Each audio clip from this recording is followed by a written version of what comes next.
diperbolehkan orang yang menerima gadai memanfaatkan hewannya, diperah susunya diambil. Kenapa diperbolehkan? Para ulama mengecualikan jika seandainya hewan, maka boleh yang menerima gadai memanfaatkan hewan tersebut, tapi dengan syarat dia memberikan nafkah kepada hewan tersebut, makannya, minumnya, maka boleh. Dan dia boleh mengambil manfaat sebesar nafkah yang dikeluarkan saja. Kalau seandainya lebih ya manfaat dia ambil dari nafkah yang dia keluarkan, maka ini tidak boleh. Maka ini tidak boleh. Haram hukumnya. Contoh misalnya, ulun menggadaikan sapi perah. Jur ulun, ini ada, saya punya sapi perah, saya punya utang sama antum, ininya sapinya saya serahkan ke antum sebagai gadai. Kemudian sama penerima gadai, sapi perah ini kalau kada diperah jadi sakit dia harus diperah sapi ini, ya.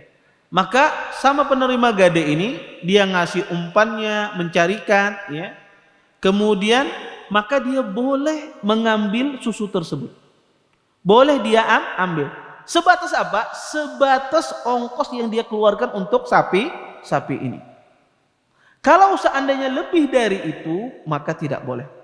Kelebihannya gimana Ustadz? Kelebihannya disimpan, nanti diserahkan kepada pemilik sapi ini.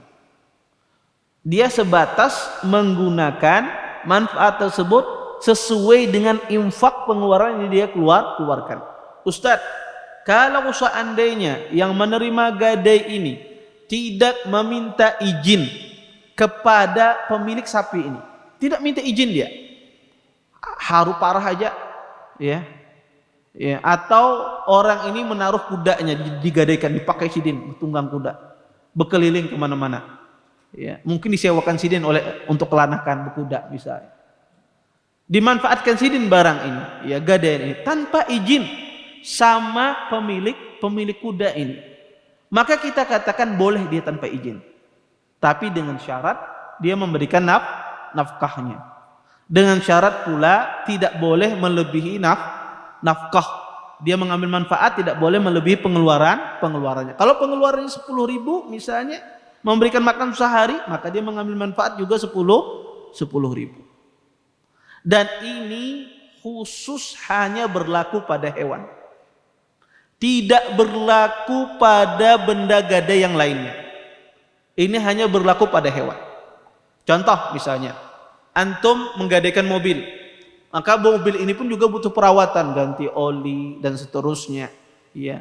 Maka kita katakan, apakah boleh yang menerima gadai ini memanfaatkan mobil tersebut, dipakainya berjalanan, karena ini mengganti olinya, ya, terus memperbaiki mungkin kalau ada kerusakan? Kita katakan tidak boleh. Tidak boleh dia mengambil manfaat tersebut, walaupun diizinkan oleh pemilik barang. Yang diperbolehkan hanya pada hewan. Kenapa? Karena hewan ini kalau tidak diberikan nafkah mati dia. Hewan ini kalau kada diberikan makan matinya. Beda mobil. Mobil kalau pin kada ganti olinya, ya kada matinya. Tinggal diservis saja. Ya, berbeda dengan hewan. Maka hewan ini kalau tidak diberikan makan dia akan mati. Makanya dari sisi ini diperkenankan di dalam syariat orang memanfaatkan hewan ini, tapi balasannya adalah dia memberikan nafkah dan mengambil manfaatnya tidak boleh lebih dari nafkah yang diberikan. Taib. Ini yang pertama. Oleh karena itu, ya, ini yang pertama, boleh mengambil manfaat khusus pada hewan tersebut.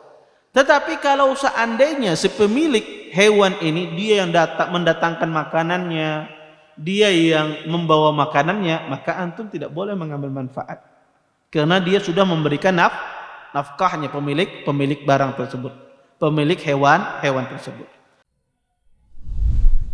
Terima kasih. Jazakumullah khairan wa barakallahu fikum. Video ini dibuat atas partisipasi dari donasi Anda. Semoga menjadi amal jariah bagi Anda semuanya.